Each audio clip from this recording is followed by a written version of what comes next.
बिस्मिल्लाहिर्रहमानिर्रहीम। अस्सलामु अलैकुम वरहमतुल्लाहि वबरकातुहू। उम्मीद करती हूँ आप सब खैरियत से होंगे।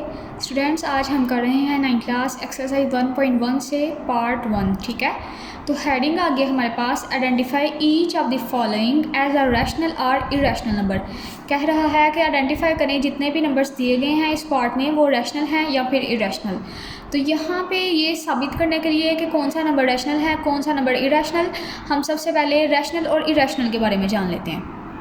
सो स्टूडेंट्स, यहाँ पे हम बात कर रहे हैं रियल नंबर्स के ऊपर। ठीक है, रियल नंबर्स की दो टाइप्स होती हैं, एक होती हैं रैशनल नंबर्स और दूसरी होती हैं इरेशनल नंबर्स।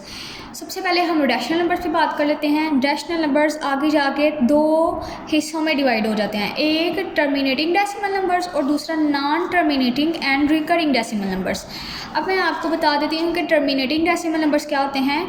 वो नंबर्स जो पॉइंट के बाद, ये देखें आप, पॉइंट्स के बाद जाके स्टॉप हो जाएं और बार बार रिपीट हों। ये देखें यहाँ पे बार बार क्या रिपीट हो रहा है, 25 25 25, यहाँ पे 25 रिपीट होता जा रहा है और ये पॉइंट के बाद जाके स्टॉप हो गया, आगे बढ़ता नहीं जा रहा, जिसकी वजह से ये है टर्मिनेटिंग डेसिमल नंबर। और टर्मिनेटिंग डेसिमल नंबर होते हैं रैशनल नंबर्स। अब यहाँ पे आप दूसरी एग्जांपल से समझ लें, ये देखें आप 6.666 और ये जाके आगे स्टॉप हो गया है, 6 आगे नहीं बढ़ता जा रहा, ये यहाँ पर स्टॉप हो गया है। तो आप देखें यहाँ पे 6 बार बार रिपीट हो रहा है और आगे जाके स्टॉप भी हो गया है, जिसकी वजह से ये है टर्मिनेटिंग डेसिमल नंबर्स और वो हो गया रैशनल नंबर की फॉर्म में। ठीक है, आगे सेकंड हम आ जाते हैं non terminating and recurring decimal numbers की तरफ, और ये भी रैशनल नंबर्स की कैटेगरी में है, यानी कि ये रैशनल नंबर्स की फॉर्म है। ठीक है, अच्छा, अब non terminating and recurring decimal numbers वो नंबर होते हैं जो पॉइंट के बाद जाके स्टॉप नहीं होते लेकिन बार बार रिपीट होते हैं। आप यहाँ पे देखें जी, 1 को अगर हम डिवाइड करें 3 के साथ तो इसका आंसर आता है 0.3 और 3 बार बार रिपीट होता जा रहा है और ये आगे बढ़ता जा रहा है, ये स्टॉप नहीं होगा, जिसकी वजह से ये non terminating and recurring decimal number है। सो ये फॉर्म हो गई रैशनल नंबर्स की, क्योंकि ये रैशनल नंबर्स होते हैं। आगे हम बात कर लेते हैं इरेशनल नंबर्स पर। तो इरेशनल नंबर आगे जाके एक फॉर्म में डिवाइड होते हैं, वो है non terminating and non recurring decimal numbers. अच्छा जी, अब मैं आपको बता देती हूँ कि non terminating and non recurring वो नंबर्स होते हैं जो पॉइंट के बाद जाके ना ही स्टॉप होते हैं और ना ही बार बार रिपीट होते हैं। अब ये देखें यहाँ पे पाई की वैल्यू हमेशा आएगी हमारे पास 3.14 और ये आगे बढ़ता जा रहा है, इसमें कोई भी ऐसी वैल्यू नहीं है जो बार बार रिपीट हो रही हो। आगे हमारे पास ई की वैल्यू, ये भी देखें, ये पॉइंट के बाद जाके आगे बढ़ता जा रहा है, स्टॉप नहीं हो रहा और ना ही इसमें कोई भी वैल्यू बार बार रिपीट हो रही है। इसके अलावा स्टूडेंट्स, अंडर रूट में आने वाली हर वैल्यू जो एक परफेक्ट स्क्वायर हो, यानी कि जिसको स्क्वायर की शक्ल में हम लेके अंडर रूट को ख़त्म कर दें, तो वो रैशनल नंबर में आ जाती है।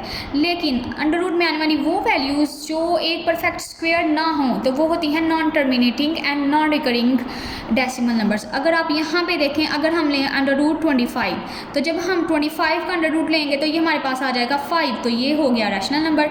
लेकिन अगर हमारे पास आ जाता है अंडर रूट 3 तो ये एक परफेक्ट स्क्वायर नहीं है। ठीक है, अगर हम इसका अंडर रूट खोला नहीं जा सकता, स्क्वायर की शक्ल में ला के हम अंडर रूट को ख़त्म नहीं कर सकते, जिसकी वजह से अंडर रूट 3 एक non terminating and non recurring decimal number हो जाएगा।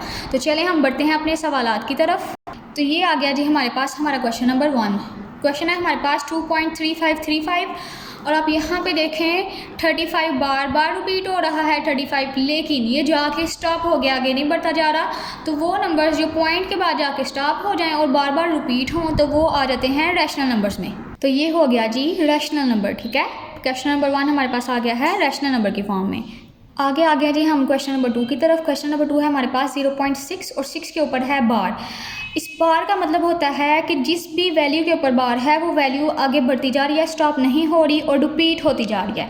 यानी कि 6 के ऊपर बार है तो यहाँ पे मैं आपको खोल के बता देती हूँ, ये हो जाएगा 0.6 और 6 आगे बढ़ता जाएगा, रिपीट होता जाएगा लेकिन स्टॉप नहीं होगा।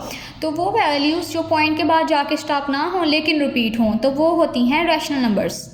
जैसा कि मैंने इस एग्जांपल में बताया था कि वो वैल्यूज़ जो पॉइंट के बाद जाके रिपीट होती हों बार बार लेकिन स्टॉप ना हो तो वो होती हैं नॉन टर्मिनेटिंग, यानी कि वो रैशनल नंबर्स की कैटेगरी में आ जाती हैं।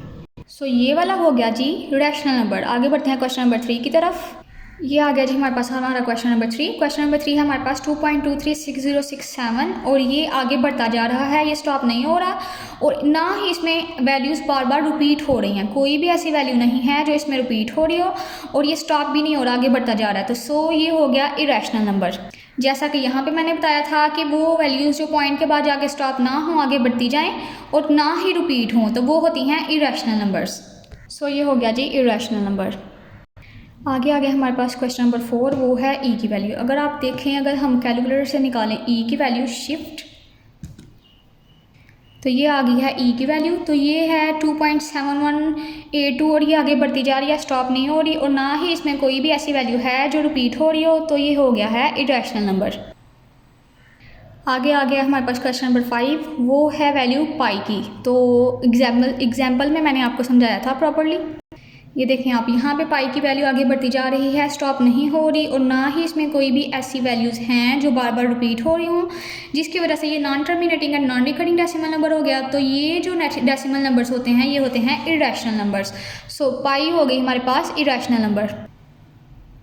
आगे जी हम क्वेश्चन नंबर 6 की तरफ। अब देखें आप स्टूडेंट्स, यहाँ पे हमारे पास आया है 5 + √11। तो जब इस किस्म का सवाल आ जाए तो आपने अंडर रूट वाली वैल्यूज़ को देखना है, ठीक है। अंडर रूट है हमारे पास 11 अंडर रूट 11 एक परफेक्ट स्क्वायर नहीं है, जिसकी वजह से वो वैल्यूज़ जो एक परफेक्ट स्क्वायर ना हो अंडर रूट में आने वाली, तो वो होती हैं इरेशनल नंबर। सो ये हो गया एक इरेशनल नंबर। परफेक्ट स्क्वायर ना होने से मुराद ये है कि अगर हम 11 का स्क्वायर लेके तो इसका अंडर रूट ख़त्म करने की कोशिश करें तो वो हम नहीं कर सकते, ये स्क्वायर की शक्ल में नहीं आता, जिसकी वजह से ये हो जाता है इरेशनल नंबर। आगे हमारे पास क्वेश्चन नंबर 7। क्वेश्चन नंबर 7 है √3 + √13। अब आप यहाँ पे देखें, ये जो दोनों ही वैल्यूज़ अंडर रूट में आई हैं ये दोनों ही परफेक्ट स्क्वायर नहीं हैं, इनके परफेक्ट स्क्वायर्स नहीं होते, जिसकी वजह से ये बन जाती हैं इरेशनल नंबर्स। आगे हमारे पास क्वेश्चन नंबर 8, हेडिंग है 15, डिवाइड करना है उसको 4 के साथ। अगर हम 15 को डिवाइड करें 4 के साथ, उसका आंसर आता है 3.75। अब आप देखें यहाँ पे ये पॉइंट के बाद जाके स्टॉप हो गया है, आगे नहीं बढ़ता जा रहा, तो ये हो गया रैशनल नंबर, यानी कि वो वैल्यूज़ जो पॉइंट के बाद जाके स्टॉप हो जाएँ, आगे ना बढ़ती जाएँ, तो वो होती हैं रैशनल नंबर्स। आगे स्टूडेंट्स आ गया हमारे पास क्वेश्चन नंबर 9। क्वेश्चन नंबर 9 बकाया सारे क्वेश्चन से थोड़ा सा डिफरेंट है। आप यहाँ पे देखें, हमारे पास आया है इस साइड पे 2 - √2 और उस साइड पे भी है 2 + √2। अब यहाँ पे देखें, यहाँ पे भी 2 है, यहाँ पे भी 2 है, इधर भी √2 है, इधर भी √2 है, दोनों बिल्कुल सेम है, लेकिन बस इनमें छोटा सा एक चेंज ये है कि इसमें माइनस आ रहा है और उसमें प्लस। तो हम क्या करेंगे जी, हम इन दोनों को, ये 2 दफ़ा जो हैं, तो हम इनको एक दफ़ा लिख के तो इनके ऊपर लगा देंगे स्क्वायर के, ये वैल्यूज़ हो गई 2 दफ़ा। अब देखें आप, यहाँ पे माइनस प्लस माइनस होता है हमेशा, तो माइनस का साइन आ गया। अब देखें √2 2 दफ़ा है, तो हम एक दफ़ा लिख के तो उसके ऊपर लगा देंगे स्क्वायर। अब देखें आप, जब हम 2 का स्क्वायर लेंगे तो ये हो जाता है 4, फिर माइनस का साइन आ गया। अभी ये जो 2 है इसकी ये अंडर रूट के साथ कट जाएगा, तो पीछे हमारे पास खाली बच गया है 2। तो 4 में से 2 माइनस करें तो 2 होता है, तो 2 बेसिकली एक रैशनल नंबर होता है, तो हम इसको लिख लेते हैं रैशनल नंबर में। तो ये हो गया रैशनल नंबर। तो ये थे स्टूडेंट्स आपके पार्ट 1 के 9 के 9 सवाल। उम्मीद करती हूँ आपको सवालात की समझ आई होगी। अगर क्वेश्चंस की समझ आई है तो वीडियो को लाइक करें और चैनल को सब्सक्राइब करें। मिलते हैं नेक्स्ट वीडियो में। अल्लाह हाफिज़।